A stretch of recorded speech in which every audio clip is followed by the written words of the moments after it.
जैसा हम चिंतन करते हैं वैसे ही हमारा स्वभाव बनता है।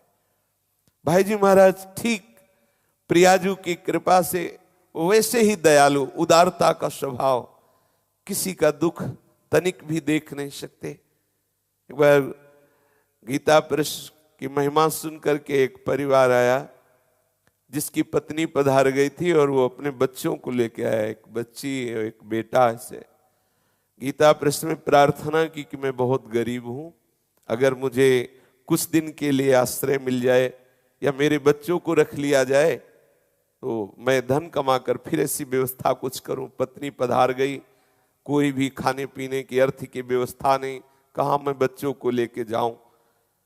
गीता प्रेस के जो सेवक जन थे उन्होंने कहा कि कोई धर्मशाला तो है नहीं, गीता प्रेस है, यहाँ ऐसी कोई व्यवस्था नहीं है, तो इसलिए ऐसा नहीं हो सकता। भाई जी वहीं बैठे सुन रहे थे।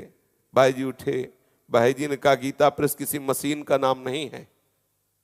उससे कहा कि ठीक है, मैं खपरेले में रह करके संपादन का कार्य उनका मैं इनको रखूंगा, तुम जैसी व्यवस्था करना चाहो जितने दिन चाहो करो, ये हमारे पास रहेंगे। बड़ा वो उपद्रव करते, छोटे छोटे बच्चे।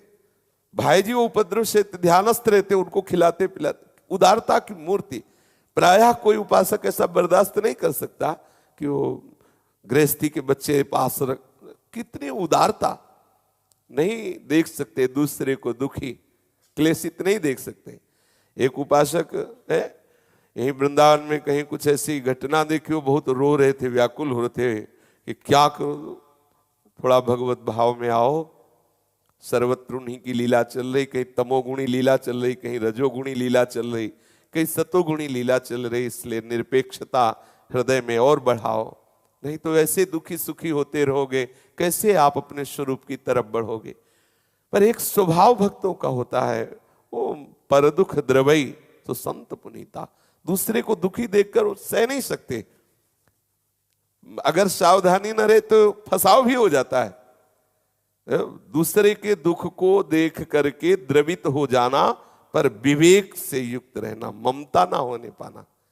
नहीं, भरत जी महाराज से कोई गलती थोड़ी हुई थी, नवजात शिशु दया आ गई उठा लिया, पर ममता हो गई।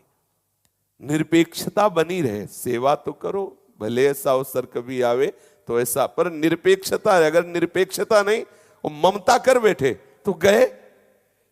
बस पूज्यपाद सिउड़िया बाबा जी महाराज कहते, दया बिना साधु कसाई, और दया करी तो आफत आई। थोड़ा सावधान। निर्ममो निरहंकारा सम दुखा सुखा शमी, ममता ना होने पावे। ममता तो केवल आराध्य देव के चरणों में रहे।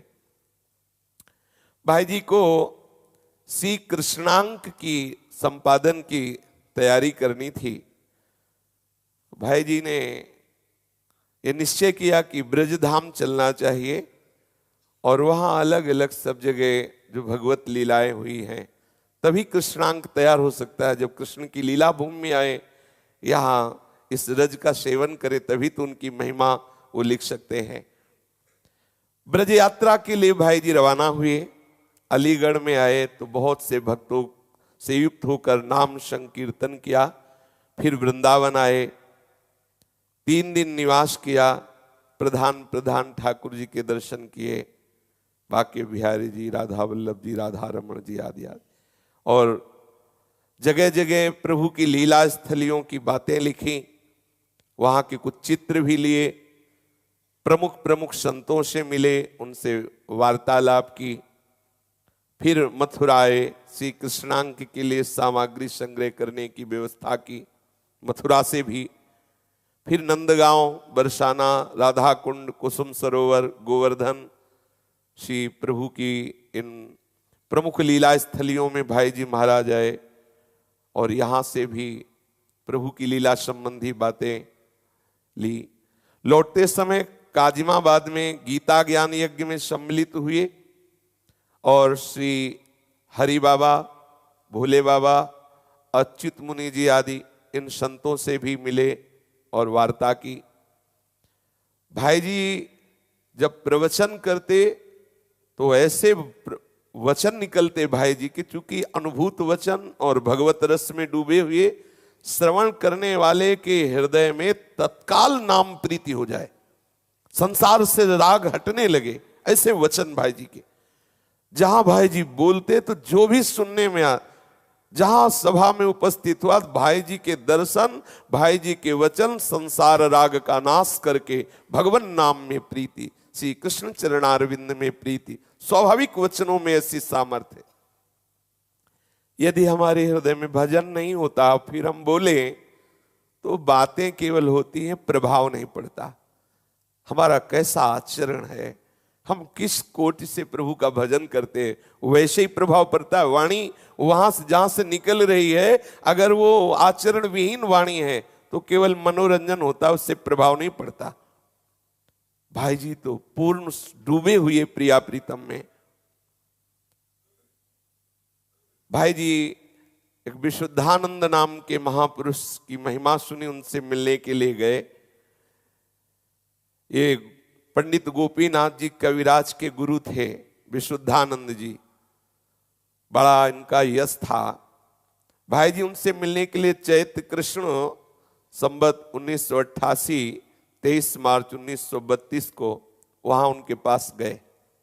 बड़े चमत्कारिक महापुरुष थे विशुद्धानंद जी। भाई जी से जब मिले तो भाई जी से कहा, कहिए क्या सेवा करूं आपकी। भाई जी ने कहा कि ना, आपकी महिमा सुनी तो दर्शन करने आ गए, आपके दर्शन, आपके श्रीमुख के वचन। बोले नहीं, आपकी कोई इच्छा हो तो बोलिए। और भाई जी ने कहा कि इच्छा, श्री कृष्ण के श्री अंग की सौरभ में हमारी घ्राणेन्द्रिय को सुंघा दीजिए। ये सुन करके मुस्कुराए वो श्री विशुद्धानंद जी। थोड़ी देर में देखा संपूर्ण कमरा दिव्य सुगंध से भर गया, और भी बहुत से श्रद्धालु जन थे। सबने अनुभव किया दिव्य अलौकिक सुगंध जो कहीं इस प्रकृति में है ही नहीं, बड़ा अलौकिक आनंद। फिर विशुद्धानंद जी ने भाई जी से कहा, देखो मेरे नेत्रों की तरफ देखो, जिनकी तुम सौरभ घ्राणेन्द्रिय से ग्रहण कर रहे हो, देखो नेत्रों में विराजमान है। भाई जी ने देखा, साक्षात श्री कृष्ण ललित त्रिभंगी उनके नेत्रों में विराजमान। थोड़ी देर तक सब इस रस में डूबे रहे। भाई जी से कहा कि बंद करूं खेल। विशुद्धानंद जी, देखो कितनी सामर्थ्य है महापुरुषों में। ये देखो भजन का प्रभाव। हम लोग भजन के प्रभाव को नष्ट करते रहते हैं, ढकते रहते हैं। थोड़ा भजन, थोड़ा विषय सेवन, थोड़ी साधना, थोड़ा शास्त्र विरुद्ध आचरण, इसलिए अनुभव। अरे नाम जप रहे हो आप, नाम जो नामी को अधीन। देखो कैसा चमत्कार, श्री कृष्ण साक्षात नेत्रों में दिखा दे। और कह रहे कि बंद करूं खेल, मतलब इनके हाथ की बात है। सुमिर पवन सुत पावन नामो, अपने बस करी राखे रामो। ये देखो भजन बल, देखो प्रभु अधीन है। कह रहे बंद करूं खेल। भाई जी आश्चर्यचकित हो गए, ऐसा नाम का प्रभाव। भाई जी ने हाथ जोड़कर कहा कि जैसा आप उचित समझे, जैसा आप उचित समझे। बस उन्होंने नेत्र बंद किए। कुछ ही देर में साधारण ऐसे ही प्रकृति हो गई, जो दिव्य सुगंध से भरा हुआ कमरा, जो दिव्यता और सब अंतर्धान हो गई। भाई जी बहुत आनंदित हुए इन महापुरुष से मिलकर के। 6 फरवरी 1934 को श्री हरि बाबा से भाई जी महाराज मिलने के लिए आए। बड़े महामहिमा में सूचना मिली भाई जी महाराज पधार रहे हैं। तो भाई जी महाराज को विश्व के कोने कोने में ऐसा कोई नहीं था जो जानता ना हो। कल्याण पत्रिका से और भाई जी का स्वयं ऐसा प्रकाश, बड़े बड़े महापुरुष भाई जी के सत्संग में पधारते, भाई जी की वाणी का अमोघ प्रभाव भी। बाबा ने बांध की रचना की थी, हरि बाबा ने। बड़ा अद्भुत प्रसंग है। उसी समय पूज्यपाद सिउड़िया बाबा जी से भी कुछ वार्ता हुई थी भाई जी की, बड़ी रसमयी वार्ता हुई थी। बड़े अलौकिक महापुरुष। हमारी इच्छा है कि हमारी स्वयं अंदर इसी भाव कि थोड़ा सा बाबा के विषय में अपने लोग श्रवण करते हैं। साक्षात चलते फिरते मूर्तिमान ब्रह्म पूज्यपाद श्री उड़िया बाबा जी महाराज, जिनसे भाई जी मिले। प्रत्येक काल में भगवान अपनी विभूतियों को भेजते रहते हैं। जैसे माया रचकर फंसाते हैं तो अपनी विभूतियों को भेज करके माया मुक्त करने का अवसर जीव को देते हैं कि आप मुक्त हो सकते हो। भगवत प्रेमी महात्मा, भगवत बोध संपन्न महात्मा, ये भगवान की निजी विभूतियां हैं, वो भेजते हैं माया मुक्त करने के लिए। जो जीव इनकी शरण में आ जाए, उनके सानिध्य में आ जाए, वो माया मुक्त हो जाए। महात्मागण ये भगवान के निजी पार्षद होते हैं। वे समाज को अपने भगवत भजन के बल से आकर्षित करते हैं।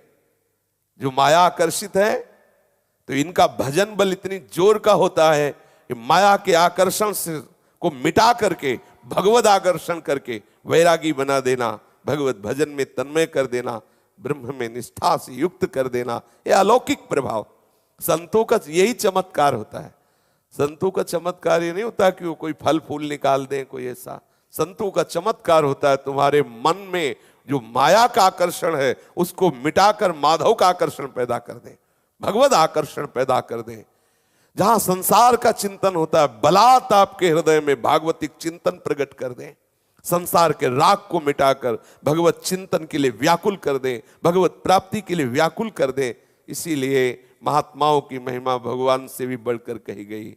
मोरे मन प्रभु से विश्वासा, राम ते अधिक राम कर दासा। किसी को भी अगर आध्यात्मिक उन्नति प्राप्त हुई तो उसके मूल में किसी महात्मा की कृपा होती है। कहीं भी किसी को भी, क्योंकि महात्मा अपने लिए नहीं होते, वो जगत के लिए ही होते हैं। ये केवल दूसरों को माया मुक्त करके सच्चिदानंद रस में स्थित करने के लिए महात्मा रूप से प्रकट हुए भगवान की ये निजी विभूतियां हैं या स्वयं भगवान ही हैं। उनकी एक एक प्रवृत्ति होती है जगत का मंगल, जगत का कल्याण, जगत को महान आनंद में डुबोना।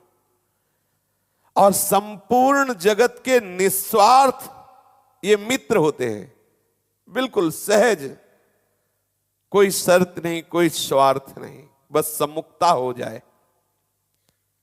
प्राचीन काल के ऋषि मुनियों से लेकर आज तक के महापुरुषों के जीवन में यह देखा गया है कि वो अहेतुकी कृपालु, अत्यंत सुहृद संपूर्ण जीवों के कैसे इसका मंगल हो, कैसे कल्याण हो, बस उन्होंने अपनी सामयिक समाज को जिस समय वो प्रकट होते हैं उस समय के वातावरण को आध्यात्मिक बना देना, लौकिक वृत्तियों से हटाकर, भोग वृत्तियों से हटाकर स्वरूप में स्थित कर देना, भगवत अनुराग में स्थित कर देना। अर्वाचीन भारत में जिन महापुरुषों के कारण भक्ति और ज्ञान की जागृति हुई, हमारे पूज्य श्री उड़िया बाबा उनमें एक अद्वितीय महापुरुष हुए। सच्ची कहते हैं, बहुत ही अद्वितीय विभूति, बहुत ही अद्वितीय विभूति। ऐसा नहीं कि थे, है। जब हम तदात्म भाव उनके चरणों में पूर्ण तन्मयता पूर्वक, तो आप में ही अनुभव होने लगेगा कि वो आ गए, वो स्वरूप में ही अनुभव कराने लगेंगे। आपको ऐसा नहीं अनुभव होगा कि बाबा थे, नहीं है, अब भी है, इसी समय है। साक्षात ब्रह्म मूर्ति। कैसा अद्भुत वैराग्य, कैसा अद्भुत ज्ञान, कैसी अद्भुत निष्ठा। इन महापुरुषों के जब चरित्र पढ़ो तब पता चलता है कि अपने कहा हो, इनकी क्या निष्ठा, कैसी इनकी भगवत प्रीति, कैसी इनकी ब्रह्म निष्ठा, और अपने कहां हैं। पूज्यपाद श्री उड़िया बाबा जी अपने समय के एक अद्वितीय महापुरुष थे। आपकी उज्जवल कीर्ति दिग दिगंत में व्याप्त थी। जिन्हें आपके श्री चरणों का सानिध्य प्राप्त हुआ वो जानते हैं कि उनके दर्शन मात्र से कितनी आध्यात्मिक शक्ति बढ़ती थी। दर्शन, बाबा के दर्शन मात्र से, दर्शन जिनको होता होगा वो तो और ही आनंद, स्मरण मात्र से बाबा का स्मरण करते ही संसार शून्य लगने लगता है, काटने को दौड़ते हैं संसार के सब भोग। ऐसा लगता है शांत कहीं एकांत बैठ जाओ, बस निरंतर भगवदाकार वृत्ति, कोई हमको बोले ना, को हम किसी से बोले, केवल स्मरण। उड़िया बाबा, बस इतना स्मरण आते ही एक ऐसी लहर सी दौड़ती, साफ खत्म, बस यही लगता शून्य शांत एकांत। जो दर्शन करते होंगे उनको क्या बीतता होगा वो तो वही जाने। प्रगट में जो दर्शन और जो चरण दबाते होंगे पता नहीं उनको क्या होता होगा। ऐसे जिनके स्मरण से ऐसा होता है उनके सानिध्य, सच्ची मानिए ऐसा लगता है कि पवित्रता का पुंज ही, तपस्या का पुंज ही मूर्तिमान सिउड़िया बाबा। वो वाणी लड़खड़ाती है जैसे ब्रह्म अनिर्वचनीय है, प्रेम अनिर्वचनीय है, सच्ची मानो बाबा भी अनिर्वचनीय है, सच्ची मानो। कितनी उनकी चरण आश्रय में शीतलता, मधुरता, निरापद परमानंद की अनुभूति, जिसे एक बार भी आपके पुण्य दर्शन का सौभाग्य प्राप्त हुआ वो सदा के लिए आपका हो गया। गंगा किनारे सेनपुर में थे, पीछे संन्यास मार्ग की बात है, तो ये वाणी जी हमारा जीवन रही है। जीवन कुछ हो पास ना हो, और ये वाणी जी कभी जीवन में छोड़ा नहीं। ये मतलब सन्यास के आदर्श पूज्यपाद सिउड़िया बाबा जी और भक्ति में मोड़ने के लिए पूज्य श्री भाई जी महाराज और विश्राम स्थली श्री हितजू महाराज, उन्हीं ऐसे ऐसे आया है ये जीवन ऐसे। तो ये जीवन में ये साधु सिद्धांत है, पूज्यपाद बाबा की वाणी ये साधु सिद्धांत है। अगर 10 मिनट भी आप पढ़ते रहोगे, 10 मिनट भी आप एक सूत्र पढ़ लोगे तो जीवन बहकेगा नहीं, भटकेगा नहीं। विशुद्ध ब्रह्म की वाणी, पूज्य बाबा की वाणी। तो वहां एक विकलता हुई, यद्यपि ये सब बातें कहने में नहीं आती, पर वो अशोक का वन था। सेनपुर जो है बहुत बड़ा जंगल है, पूज्य स्वामी श्री मग्नानंद जी महाराज की तप स्थली है। दिन में ऐसे ही सांप, बिच्छू, बिच्छखापर, खरगोश, नीलगाय, ये अब भी है, कोई थोड़ी की बहुत पुरातन बात थोड़ी है, 30 वर्ष 35 वर्ष पहले की बात होगी। एकदम लगन लगी कि अब एकदम एकांत स्थल रहता गंगा जी, और वहां आश्रम में 24 घंटे में 2 रोटी और अरहर की इतनी दाल, 12 महीना कोई सब्जी नहीं, कोई कुछ नहीं, 2 रोटी मोटी मोटी और अरहर की दाल आश्रम की तरफ से मिलती। और सब वीतराग महापुरुष वहां रहते, 10-5 जो साधक, सब परम बैरागी, कुछ नहीं, कोई भी नहीं, गुड़ भी मीठे में नहीं, कुछ नहीं, केवल 2 रोटी, इतनी अरहर की दाल, बस 24 घंटे में। अब भजन ही भजन, न वहां व्यक्ति है, न वहां कोई समाज है, गांव से बहुत दूर गंगा का किनारा। तो एक विकलता हुई कि बाबा आप हो, पूज्यपाद बाबा के आप हो, बाबा एक बार तो देखो कि आप हो। भारी विकलता, तो आपको सच्ची कहते हैं।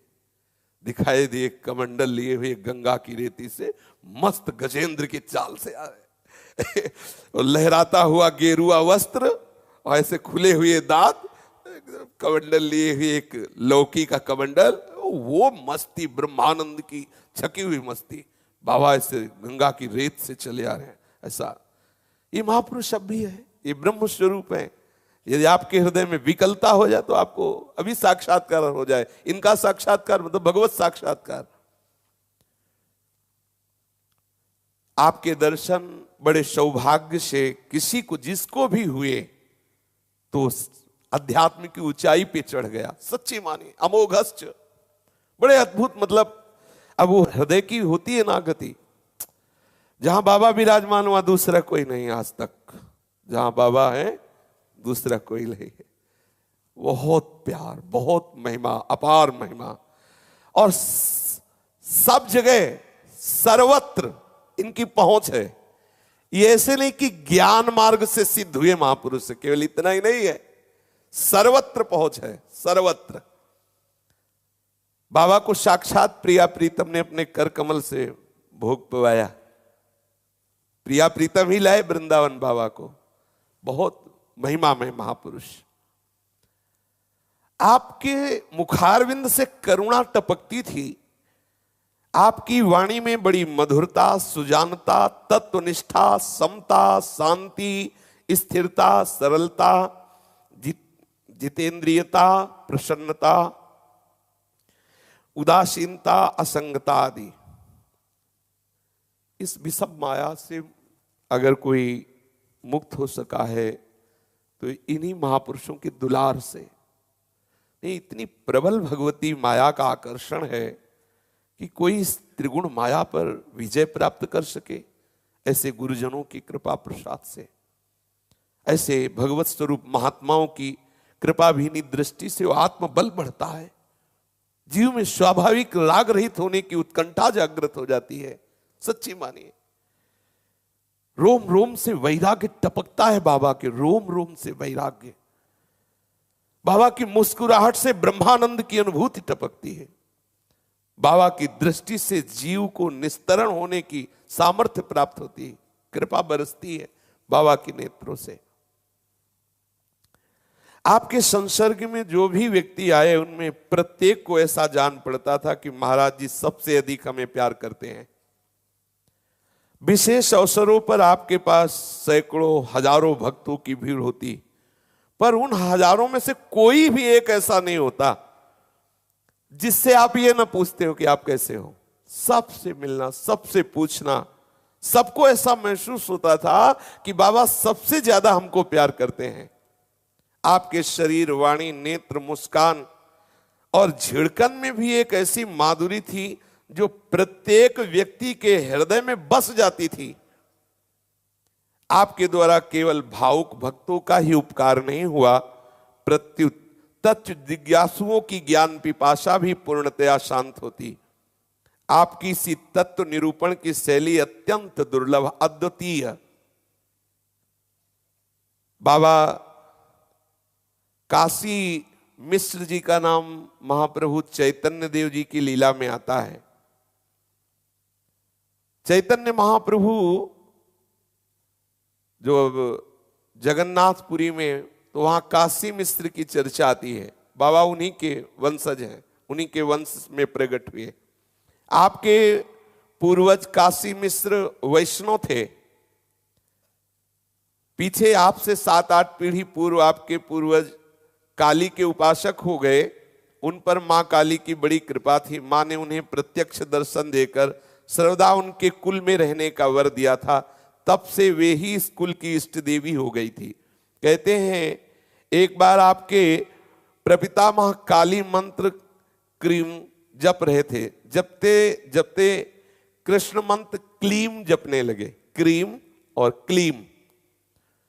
तो उसी समय उन ऐसा लगा कि मां ने एक प्रेम भरी चपत ऐसे लगाई तो उनका मुख टेढ़ा हो गया और जन्म भर ऐसा टेढ़ा ही रहा। उन्हीं के पुत्र वासुदेव मिश्र आपके पितामह हुए। उनके 3 पुत्र और 3 पुत्रियां थीं। चक्रधर मिश्र, रूपा देवी, प्रभाकर मिश्र, रमा देवी, वैद्यनाथ मिश्र और कमला देवी। इनमें सबसे छोटे भाई पंडित वैद्यनाथ मिश्र आप पूज्य पादुड़िया बाबा के पिताजी के सौभाग्य पद पर स्थित हुए। बाबा का जन्म भाद्रपद कृष्णा 7 संवत 1932 विक्रम को मध्याह्न के समय हुआ। उस दिन आपके यहां श्री कृष्ण जन्माष्टमी का उत्सव था। घर में प्रथम पुत्र का जन्म होने के कारण सभी को बड़ा आनंद हुआ, किंतु विधाता का विधान दूसरा ही था। आपकी माता लक्ष्मी देवी पर प्रसूति रोग का आक्रमण हुआ और तीसरे दिन ही पधार गई और आप मातृहीन हो गए। जन्म के तीसरे दिन मां पधार गई। अब आपके पालन पोषण का भार आपकी छोटी ताई जी पंडित प्रभाकर मिश्र की पत्नी ने संभाला। उनके कोई संतान नहीं थी, इसलिए उन्होंने बड़ी प्रसन्नता से इस बात को स्वीकार कर लिया।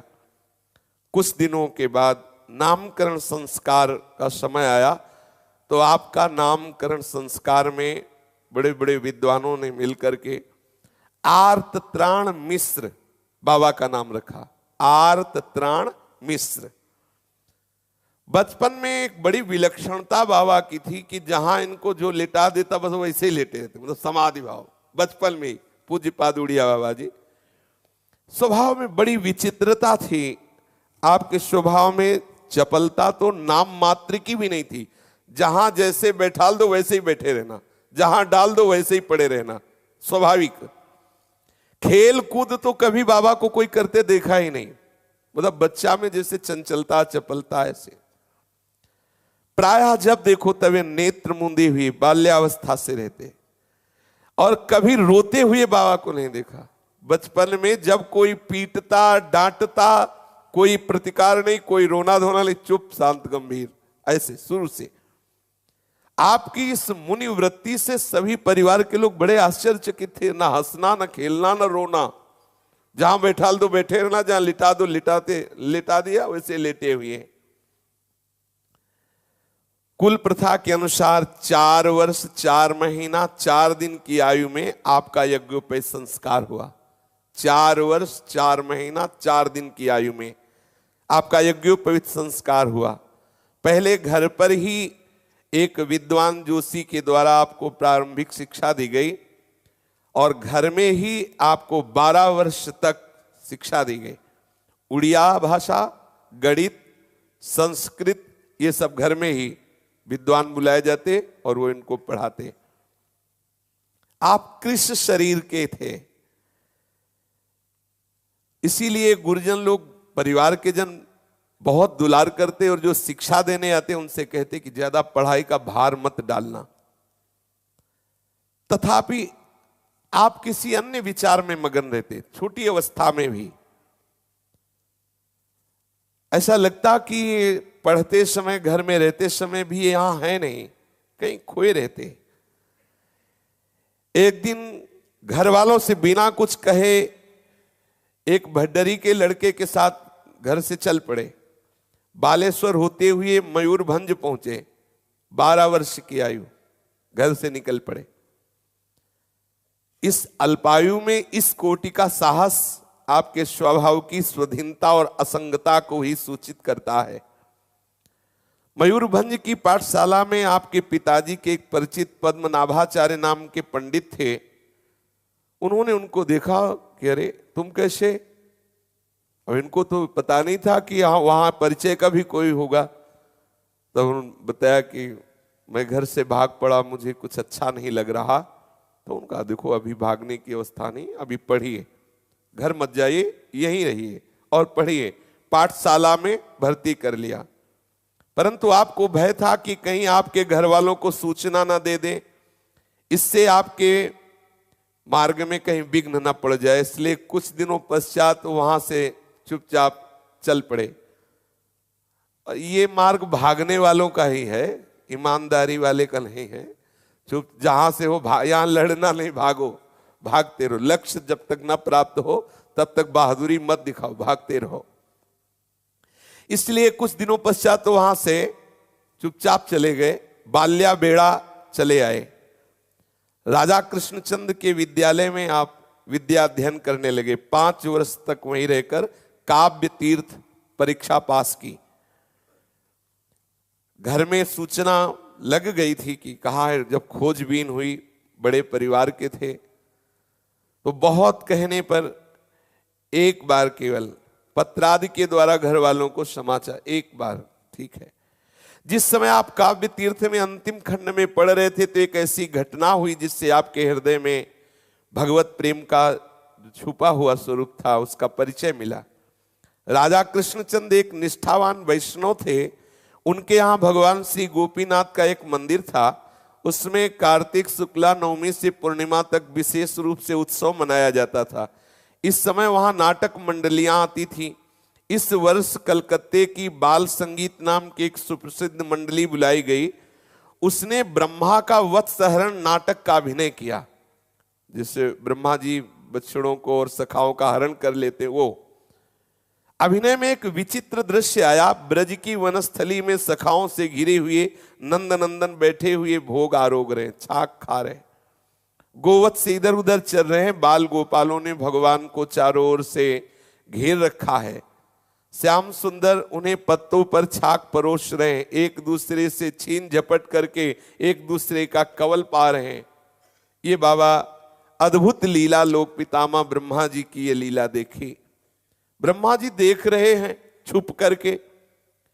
इस विचित्र दृश्य का बालक आर्तत्राण अर्थात उड़िया बाबा इतना गहरा प्रभाव पड़ा कि वहां लीला से उठे और अपने कमरे में चले आए और वही चिंतन श्री कृष्ण सखाओं के साथ कैसे छीना झपटी करके भोग पा रहे हैं, वो झांकी उनके चिंतन में बस गई। चिंतन करते करते ऐसी वृत्ति तल्लीन हुई कि 3 दिन 3 रात अनुसंधान ही नहीं रहा। एक ही जगह बैठे 3 दिन 3 रात इसी में डूबे रहे। आपके कमरे में जब कोई जाता तो बस वैसे ही बैठे 3 दिन 3 रात तक वही स्वरूप श्री कृष्ण बाल रूप से अपने सखाओं के साथ छीना झपटी करके भोग पार। कैसी तन्मयता! ये भावावेश पहला जीवन में बाबा के भावावेश था। रहस्य विद्यार्थियों को कुछ समझ में नहीं आया कि हुआ क्या। 3 दिन से न खा रहे, न पी रहे, न देख रहे, न सुन रहे, बिल्कुल मूर्तिवत। इसी वर्ष एक और घटना घटी। पाठशाला में कटक के रहने वाले गंगाधर मिश्र नाम के एक विद्यार्थी थे। वे आपको अपने छोटे भाई के समान समझते थे, सब प्रकार आपकी देखभाल करते थे। कार्यवश वे मेदिनीपुर गए और वहां 4-5 घंटों में ही हैजे की बीमारी से उमर गए, देहांत हो गया। जे भी बाबा ने बात सुनी तो बहुत गहरा प्रभाव पड़ा, बड़ी चोट लगी। ऐसा नासवान संसार। अभी तो गए थे 5 घंटे में मृत्यु की सूचना, एकदम हैजा हुआ और मृत्यु हो गई। अब तो अंदर से ऐसा लगने लगा सारा संसार मृत्यु स्वरूप है, नासवान, परिवर्तनशील, दुखमय। बड़ा नीरसता प्रकट होने लगी बाबा के हृदय में। अब आपको किसी का संसर्ग अच्छा ना लगता, किसी से बात करना, किसी से मिलना बिल्कुल अच्छा ना लगता। सबसे अलग उदासीन रहने लगे, घोर वैराग्य जगने लगा। आर्तत्राण जैसा बाबा का नाम था, वैसा गुण भी था। बहुत कोमल चित्त था, बहुत छोटी आयु। कभी किसी ने बाबा को क्रोध करते नहीं देखा। कभी कभी तो दूसरों को क्रोध करते देखकर आपके चित्त पर बड़ा आघात लगता, जैसे कोई किसी को पीट रहा है, मार रहा है, ऐसा। तो बाबा दुखी हो जाते देख करके और घंटों उस दुख में डूबे रहते। कैसे कैसे लोग अज्ञान में बर्ताव कर रहे, दूसरे को मार रहे, पीट रहे, हिंसा कर रहे। आपका अध्ययन समाप्त हुआ। घर वाले आपको बहुत प्रार्थना करके लौटाए और आपको बहुत दबाव दिया गया कि आप अपनी पैतृक वृत्ति को स्वीकार करें। कुल परंपरागत आचार्य कोटि का कुल है, उसी कोटि से आप व्यवहार कीजिए। एक बार बड़ा भयंकर दुर्भिक्ष पड़ा। बाबा लोगों को भूखे मरते देखकर, इधर उधर भटकते देखकर के उनका हृदय बहुत दुखी हुआ। क्या करूं, कोई दुख को प्राप्त न हो, ऐसा क्या उपाय करूं। इतना द्रव्य तो था नहीं कि पूरे देश का वो बुभुक्षाग्नि शांत कर सके। आपने विचार किया कि मैं ऐसी तपस्या करूं जैसे द्रौपदी को बटलोई मिली थी ना, कि जितने को पवाओ पवाओ, जब तक द्रौपदी नहीं पाएंगी तब तक खाली नहीं होगी। मैं ऐसा कोई तपस्या के द्वारा बटलोई प्राप्त करूंगा और सबको पाऊंगा बाल्यावस्था में। अंत में चैत्र शुक्ला 5 संवत 1951 की रात्रि आई। उस समय आप किसी से बिना कुछ कहे धोती लोटा और 11 रुपए लिए और भाग पड़े घर से। कोई रोक ही नहीं सकता, कितना भी लाओ, कितना भी बैठा लो, लेकिन जिनको उद्देश्य उस महान भूमानंद में डूबने का है, वो अल्प सुखों में कभी रुकते नहीं, कभी घेरे में नहीं रुकते। घर से निकल पड़े। हृदय में था कि ऐसी तपस्या करूंगा कि एक बटलोई प्राप्त करूंगा और सबको उसी से भोजन पाओ, कोई भी भूखा न। देखो संतों के हृदय के बालक है अभी। एक धोती और एक लोटा और 11 रुपया घर से लेकर बाबा भाग पड़े। मंत्र सिद्धि के लिए आपको लगा कि कामाक्षा देवी का आश्रय लें, कामाख्या, और वहां जाकर अनुष्ठान करें और फिर बटलोई प्राप्त करें, ऐसा। कलकत्ता गोवालंदी में ठहर कर आप गुवाहाटी पहुंचे, तब तक आपके पास 2.5 रुपया बचा था, शेष खर्चा हो गया था। अनुष्ठान करने के लिए वहां एक बंगाली तांत्रिक से मिले, उनसे आपका बड़ा लगाव हुआ और उसकी सलाह से, उसके उपदेश से आप वन दुर्गा के मंत्र का अनुष्ठान प्रारंभ किया। अनुष्ठान सुचारू रूप से चलने लगा, उसमें कुछ सफलता के चिन्ह भी प्रतीत हुए। भगवती का दर्शन भी हुआ बाबा को, और भगवती के दर्शन के बाद उसी जप के समय में वशिष्ठ जी के दर्शन हुए, जो परम ज्ञान शिरोमणि दशरथ जी के कुलगुरु भगवान वशिष्ठ जी, उनके दर्शन हुए। बस उनके दर्शन होते चित्त में ऐसा विचार आने लगा, क्या इस अनुष्ठान से जो बटलोई मिलेगी उससे हम सबका दुख दूर कर पाएंगे? क्या केवल भोजन ही दुख निवृत्ति का उपाय है? अगर किसी को भोजन भी भरपेट मिल गया तो क्या इसी से सब सुखी हो जाएंगे? नहीं नहीं, नाना प्रकार के और भी दुख हैं, उनसे तो उनका त्राण होगा नहीं। इसका मतलब केवल एक पात्र मिल जाने से सब सुखी नहीं होंगे, यह ठीक बात नहीं। बाबा के हृदय में विचार पलटा। संसार के प्राणियों को यदि दुख से मुक्त करना है तो केवल बटलोई से काम नहीं चलेगा। बाबा ने विचार किया, यह विडंबना ही है। अब अगर हम अन्न दे भी सकते तो कितने लोगों को अन्न दे देंगे? तो क्या सर्वदा जीवित रहेंगे? यह ठीक उपाय नहीं। छोड़ दिया संकल्प बटलोई प्राप्ति का। पर इस अनुष्ठान से बड़े 2 लाभ हुए, अंबाजी के दर्शन और वशिष्ठ जी के दर्शन। अब इन्होंने पूर्णगिरी नाम के एक महात्मा से भगवान शंकराचार्य जी द्वारा रचित विवेक चूड़ामणि का श्रवण किया। उन्होंने इनको सुनाया विवेक चूड़ामणि।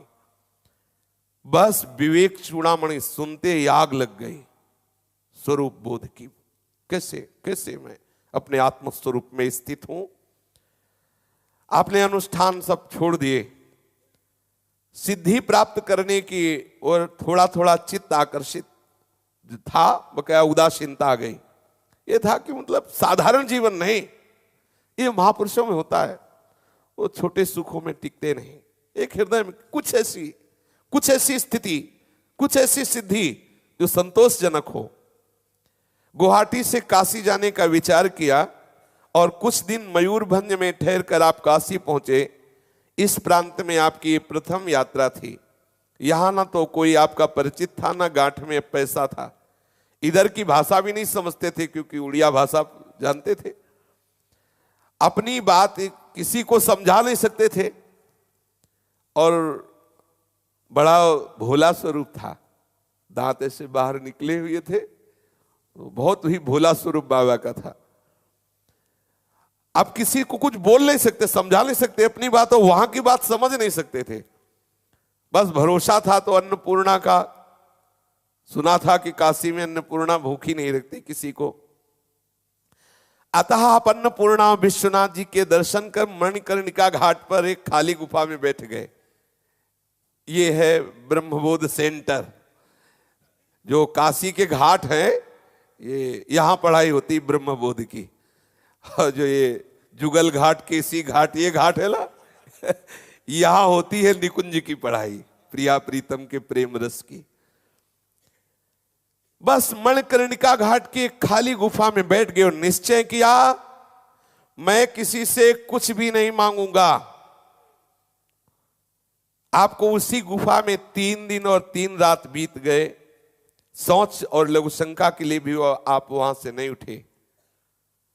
ना किसी ने भोजन आदि के लिए पूछा, ना आपने किसी से मांगा। चौथे दिन स्नान करने के लिए गुफा से बाहर आए।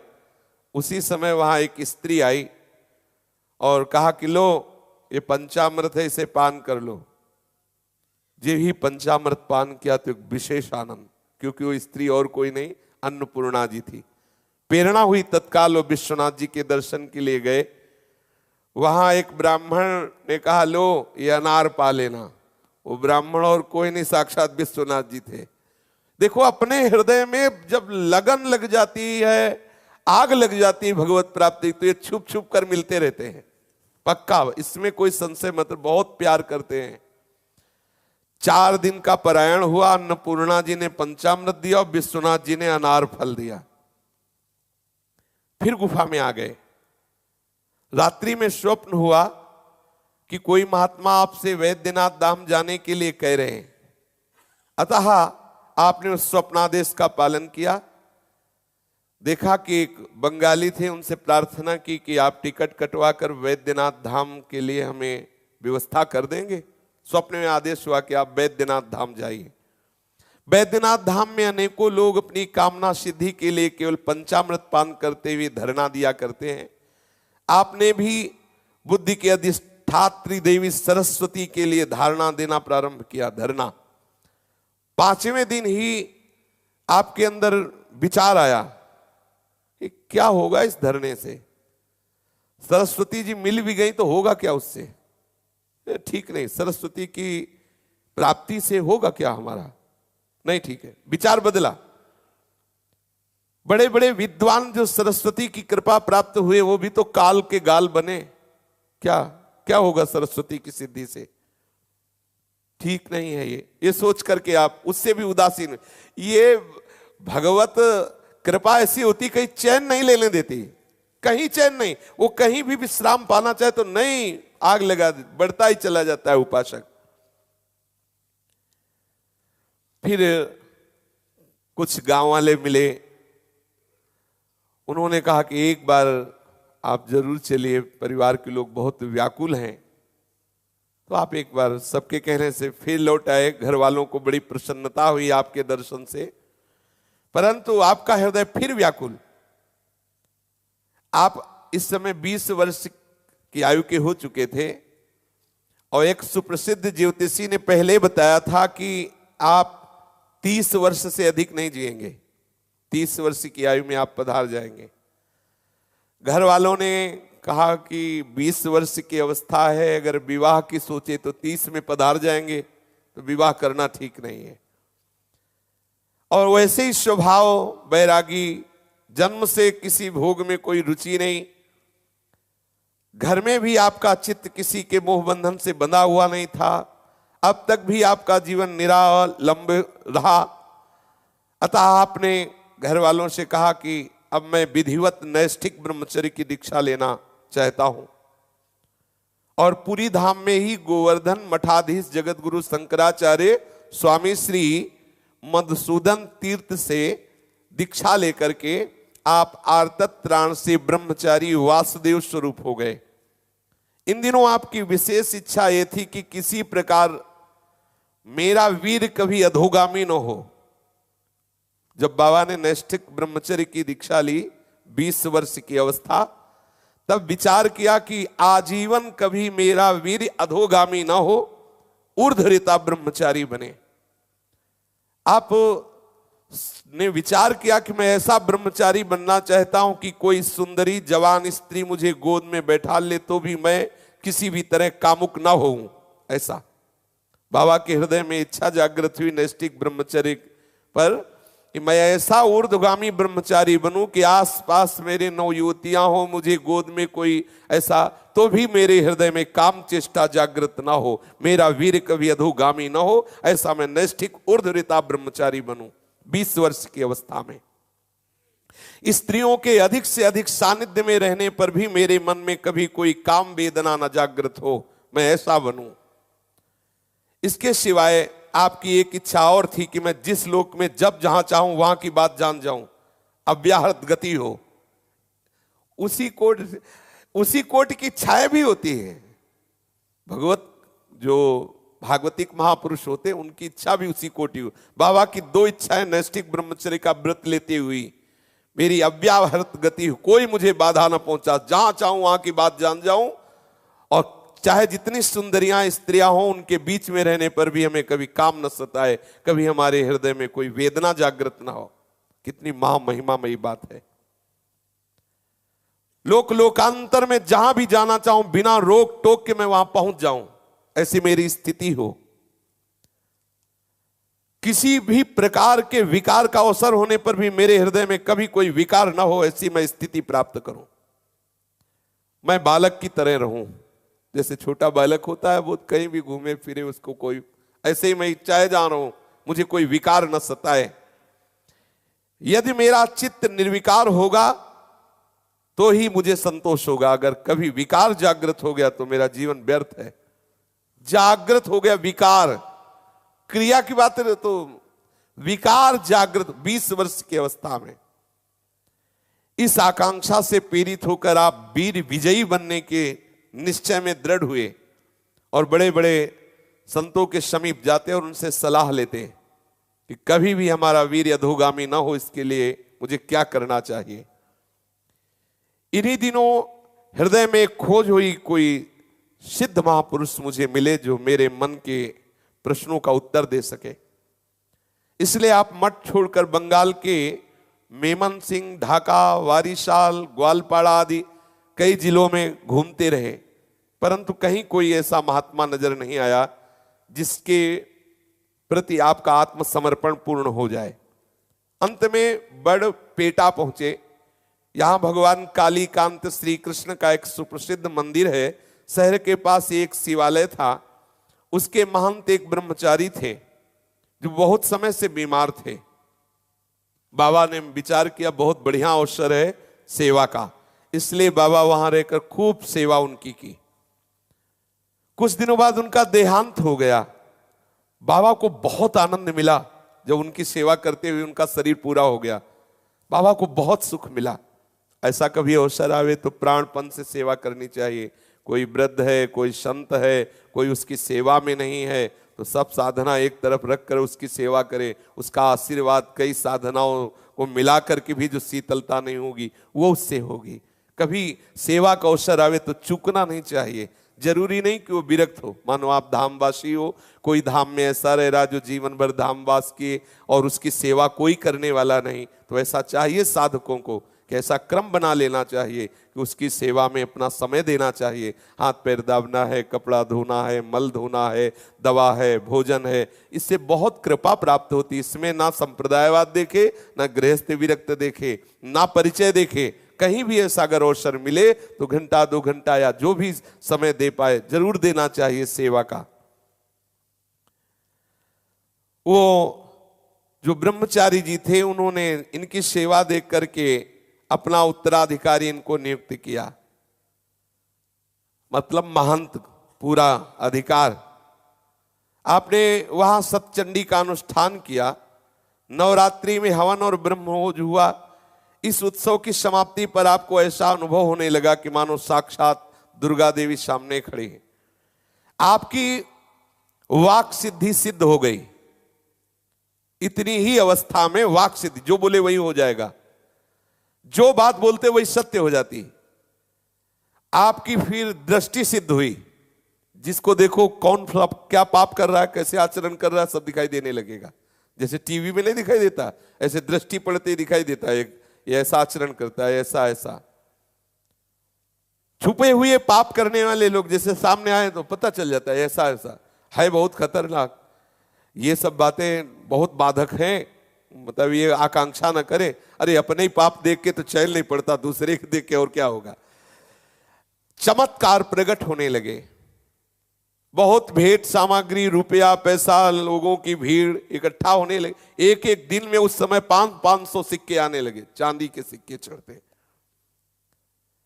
अब तो आप क्या करें, उस पैसा खर्चा करने के लिए कढ़ाई चढ़ी रहती, भंडारा लोगों को खवाना पिलाना। इसमें शास्त्रों पुरुषों का रोज भोजन होने लगा। आप ऐसे उत्तर देने वाले कि प्रश्नकर्ता की सूरत देख करके ही बिना उसके ज्यादा प्रश्न के सब बताने लगे। अब तो भीड़ लगने लगी। बाबा ने तत्काल विचार किया, ये क्या हो रहा है, ये क्या हो रहा है, कहां फंस गया। बड़ा पश्चाताप हुआ कि ये सिद्धि ठीक नहीं है, ये प्रसिद्धि भी ठीक नहीं। ऐसा पश्चाताप हुआ कि उन महंत जी का, जो ब्रह्मचारी जी का एक शिष्य था जो यात्रा में गया हुआ, जब आया तो उससे हाथ जोड़ के कहा, भैया तू महंत बन जा। जबरदस्ती बाबा ने उसे महंत बनाया। सब कुछ छोड़ छाड़ करके वहां से भागने को सोचा। कि अच्छा बुरा प्रपंच में फंस गया, महंतगिरी में और सब ये सब बताने में, सिद्धियों में। वो 15 रुपए मात्र वहां से लिए, चुपचाप रेल द्वारा बाबा भागे और गुवाहाटी चले आए। अब आप आसाम और पूर्वी बंगाल में घूम घूम करके सिद्ध गुरु की खोज करने लगे। कोई ऐसा सिद्ध महापुरुष जो हमें अखंड ब्रह्मचर्य का उपदेश दे, हमारे अंदर जो प्रश्न है उनका उत्तर दे। कोई भी इनको अपने मनोनुकूल नहीं मिला, आपकी जो प्यास शांत कर सके।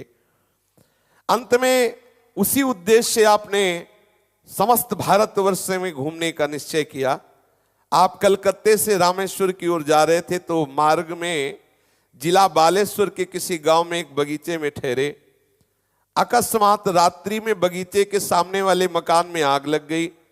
उसमें मकान में जो आग लगी तो सब लोग तो निकल आए, एक नवविवाहिता वधू थी और उस समय घूंघट का बहुत बड़ा अनुशासन था कि वो इतना, अब वो पूरे घर में हाहाकार मचा, वो घूंघट निकाल के भाग भी नहीं सकती, मतलब ऐसा भी क्या।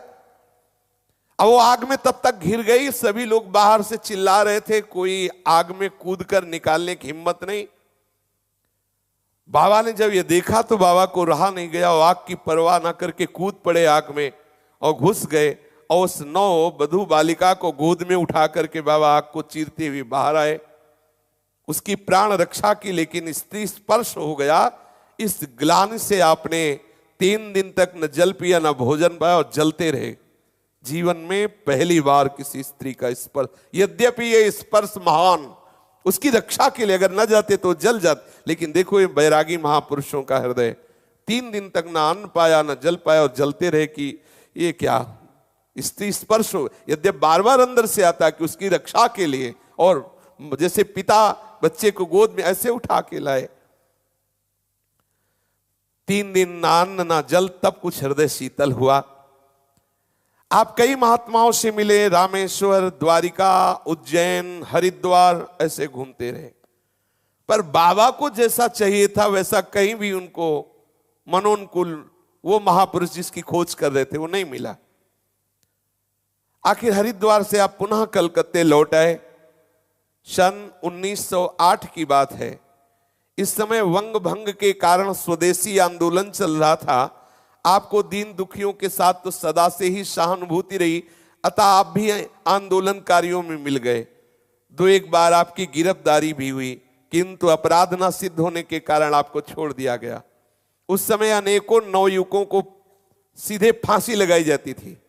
इस बात से आपको बहुत दुख हुआ, परंतु आप इसका किसी भी तरह से निराकरण नहीं कर सके। क्या करना चाहिए जिससे सब नवयुवकों को बंदी बनाकर फांसी दिया जा रहा है, कैसे दुख दूर कर सके। आखिरकार एक महात्मा के समझाने से आपने ये प्रवृत्ति छोड़ दी। एक महात्मा समझाए संसार का खेल ऐसा ही है, तब आपने कहा इस संसार में ऐसे नहीं जीना जहां इस तरह के दुख के खेल होते, नवयुवकों को पकड़ पकड़ के फांसी दी जा रही है। आपने संन्यास लेने का निश्चय कर लिया। आप जगन्नाथपुरी पधारे। गोवर्धन मठाधीश्वर से संवत 1964 विक्रम की कार्तिक पूर्णिमा को विधिवत संन्यास ले लिया। अब आप ब्रह्मचारी वासुदेव स्वरूप से स्वामी श्री पूर्णानंद तीर्थ हो गए। बाबा का संन्यास का नाम श्री पूर्णानंद तीर्थ। किंतु प्रायः गुरुजनों का नाम लिया नहीं जाता, इसलिए विशेष प्रतिष्ठा बढ़ने पर सब बाबा को बोलने लगे उड़िया बाबा, उड़िया बाबा। तो बाबा इसी नाम से प्रसिद्ध हुए, उड़िया बाबा।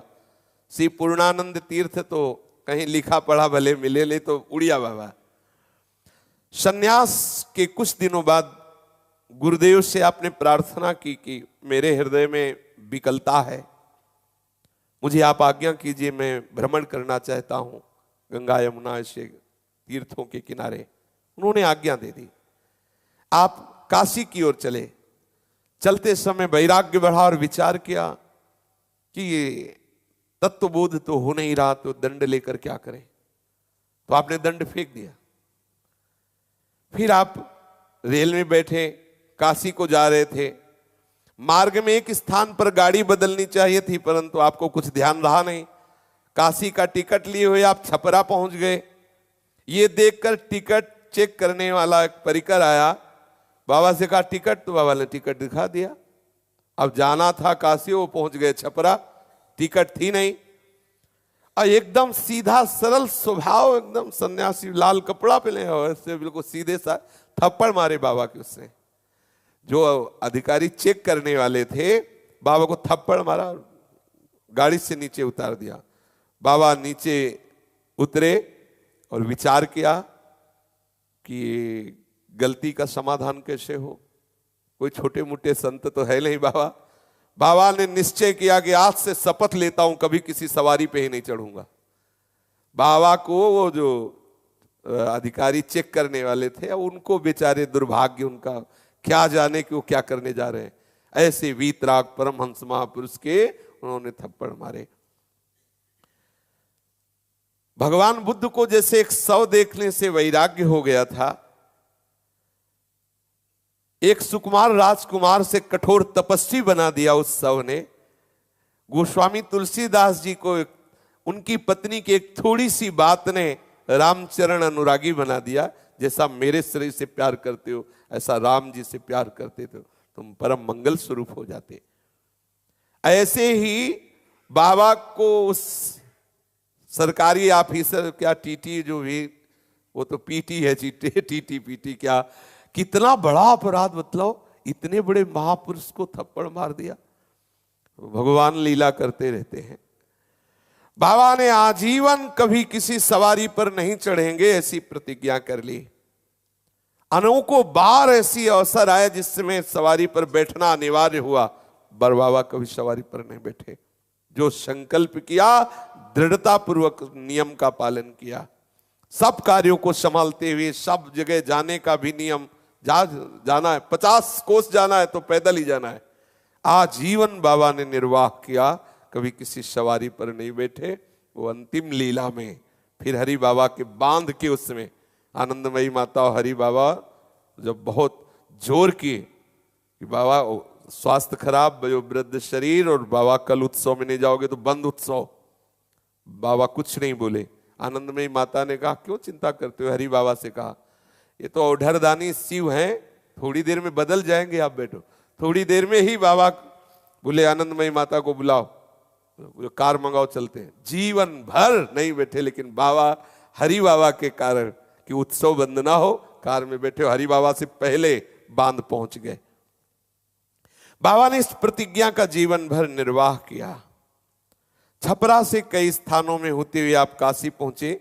बीच में गोमती तट के एक स्थान में जो राजभार स्टेशन के समीप है, वहां कुछ दिन आपने सेवा संभाली, परंतु फिर वहां से भी विरक्त हुए और आगे बढ़े।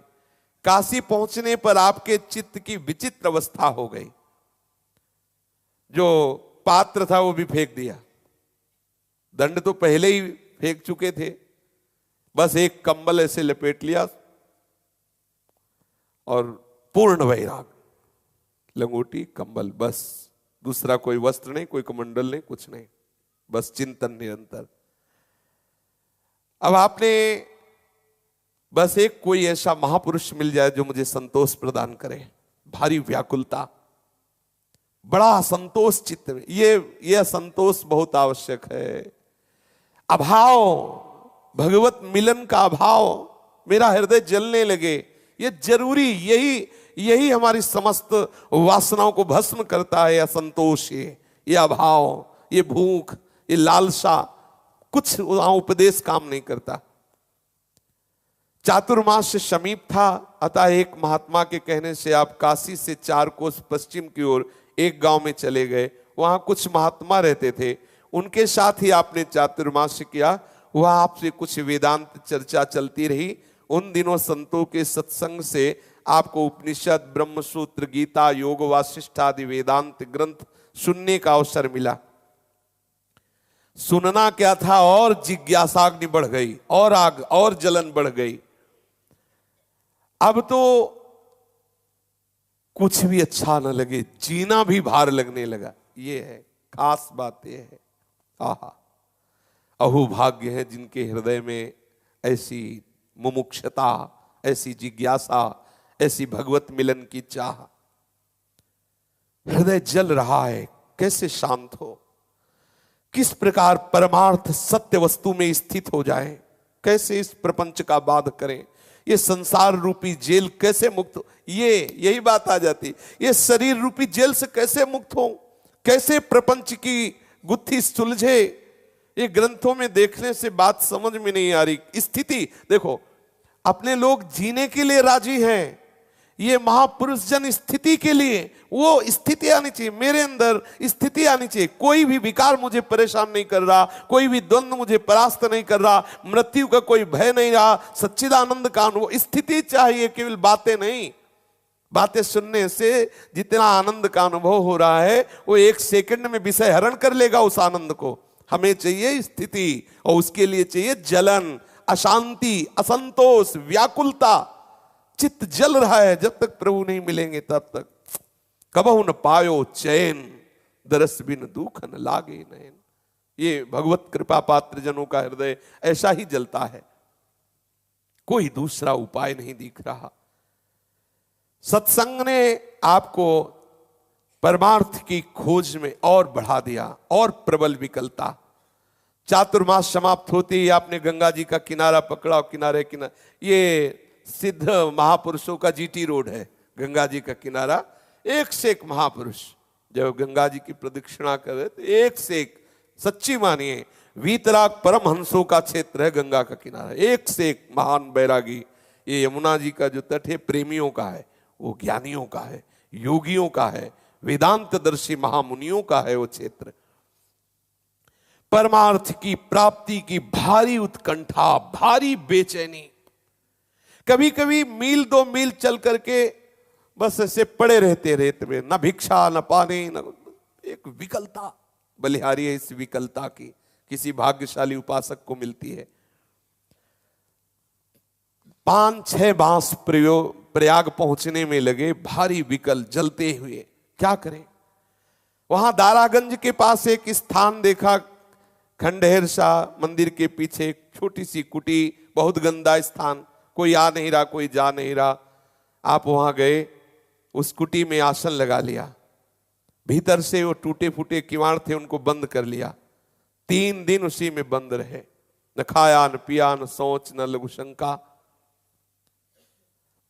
फिर भी कोई अनुभव नहीं। भारी अश्रद्धा, ये देखो, भारी अश्रद्धा, किसी में कहीं कोई श्रद्धा नहीं, ये बड़ी मतलब बुद्धिगत ये नहीं है। भारी अश्रद्धा, किसी से कोई लगाव नहीं, कहीं एक विकलता।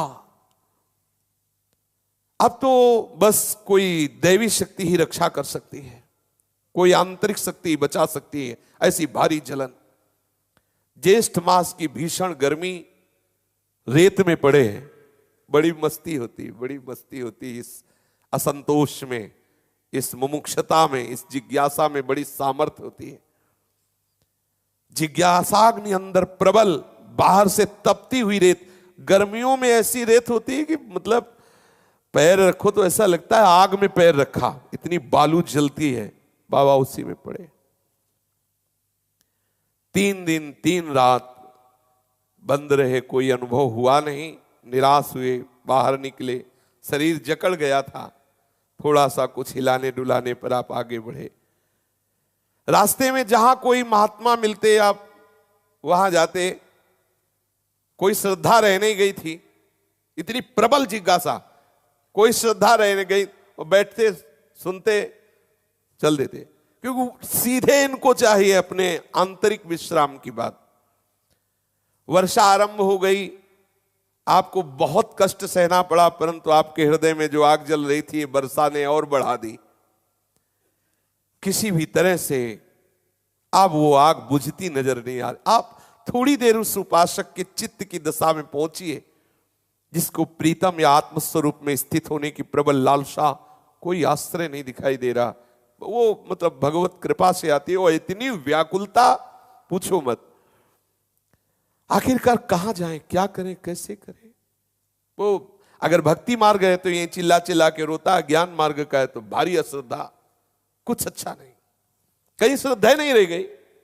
मिथ्या तो भाव, ब्रह्म सत्यम जगन मिथ्या, सब झूठा, क्या सब झूठा। कैसे समाधान हो, कैसे समाधान। मेरे अंदर कैसे वस्तु का बोध हो। आखिरकार चलते चलते आप फतेहपुर जिले में पहुंचे। फतेहपुर जिले के एक स्थान में, वहां भागीरथी के तट पर एक प्राचीन शिवालय है, वहां रहे अपने कुछ दिन। आसपास कुछ अन्य कुटियां भी हैं, बड़ा निर्जन शांत स्थान। भगवान भास्कर दिन भर की यात्रा में शांत होकर प्रतीचि की गोद में विश्राम लेने जा रहे थे। आप चुपचाप गंगा जी की तरंगे देख रहे थे, परंतु और वो आग लगा रही थी। अब आपको लगा कि जीवन जीना मुश्किल है, खत्म कर देते हैं जीवन। ये देखो, जैसे प्रेम में मृत्यु दशा तक है ना, ऐसे ज्ञान में भी है। बस बाबा की इतनी प्रबल जिज्ञासा हुई, अब जीना बेकार। आपने चद्दर उतार के फेंक दी, तुम्बा उतार गंगा जी में फेंक दिया। स्वयं कूदने के जब बारी आई तो फिर एक झटका सा लगा और विचार किया, क्या प्राण निकलने से, शरीर छोड़ने से तत्वबोध हो जाएगा? ये तो व्यर्थ की क्रिया है, क्या होगा इससे? इतना प्रबल मतलब जिज्ञासा है, मरने भी ले दिया। इतनी प्रबल जिज्ञास, ऐसे ही प्रेमी कोई मरता थोड़ी है, मरण दशा तक आता है। सोचने लगे क्या होगा मरने से, बहुत बार तो मर चुका हूं, क्या मरने से तत्वबोध हो जाएगा?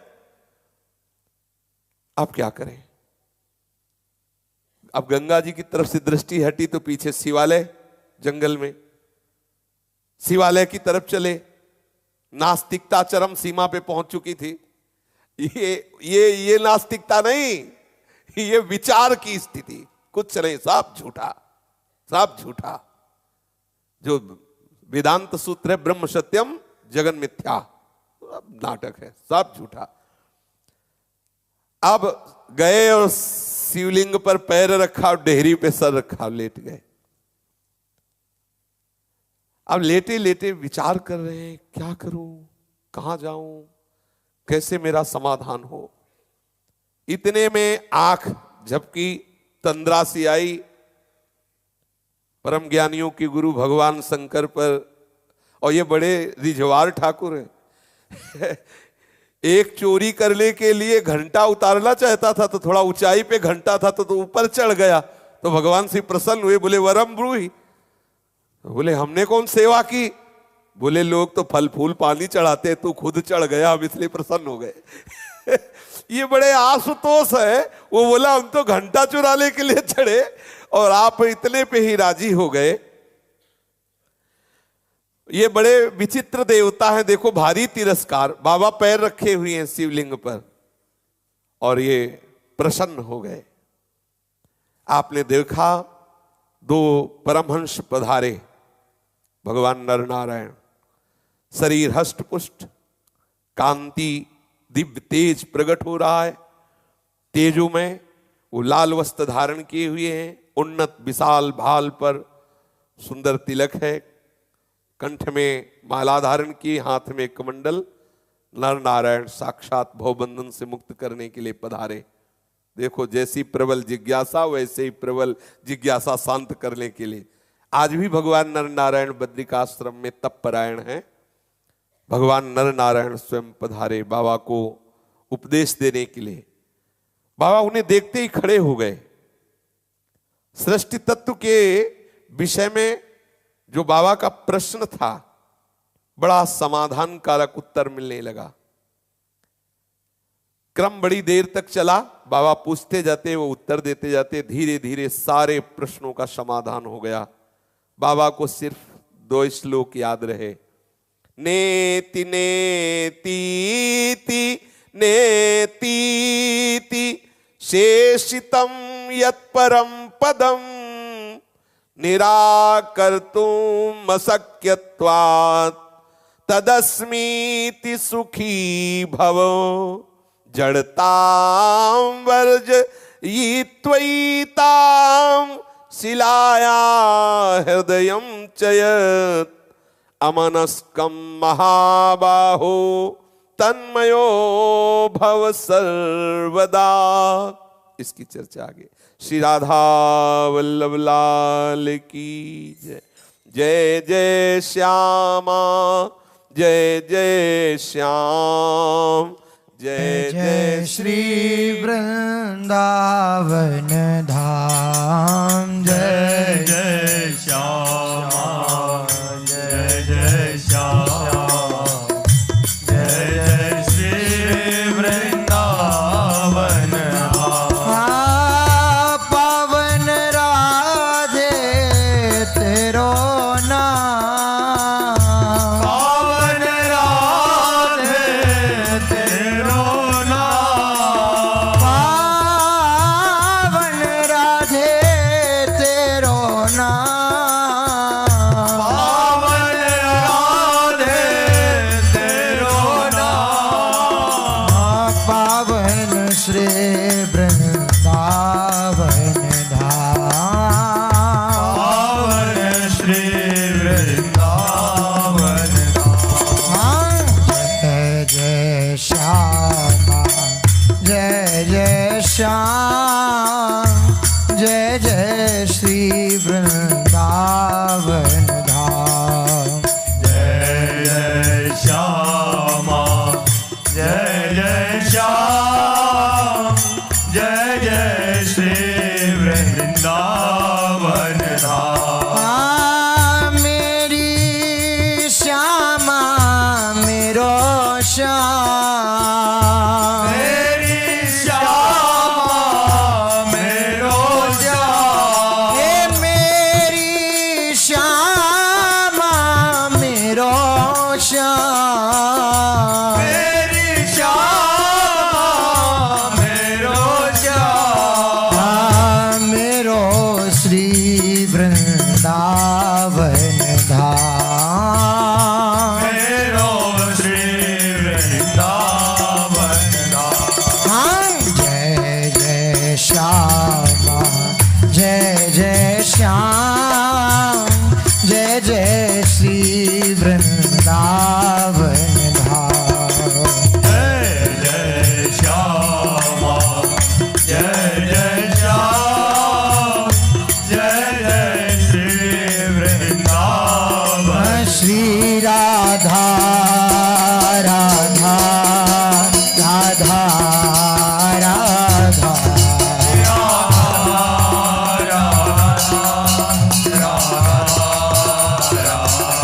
हे श्री राधा राधा राधा राधा,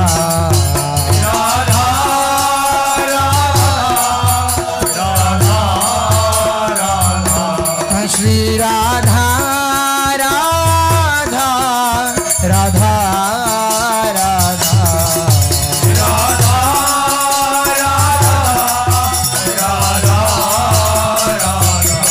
श्री राधा राधा राधा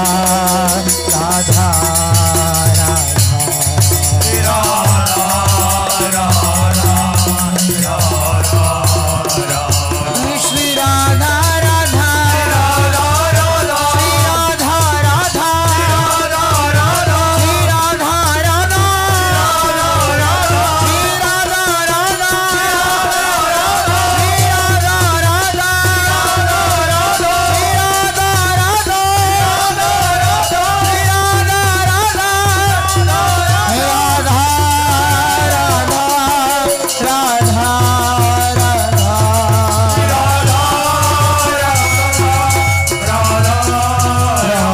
राधा श्री राधा वल्लभ लाल की, महाप्रभु श्वेत हरिवंश चंद्र जी महाराज की, श्री हित सेवक जी महाराज की, समस्त सहचरी वृंद की, श्री वृंदावन धाम की, श्री यमुना रस रानी की, समस्त संत हरि भक्तन की, श्री सद्गुरुदेव भगवान की। जय जय श्री राधे श्याम जय जय श्री राधे श्याम जय जय श्री राधे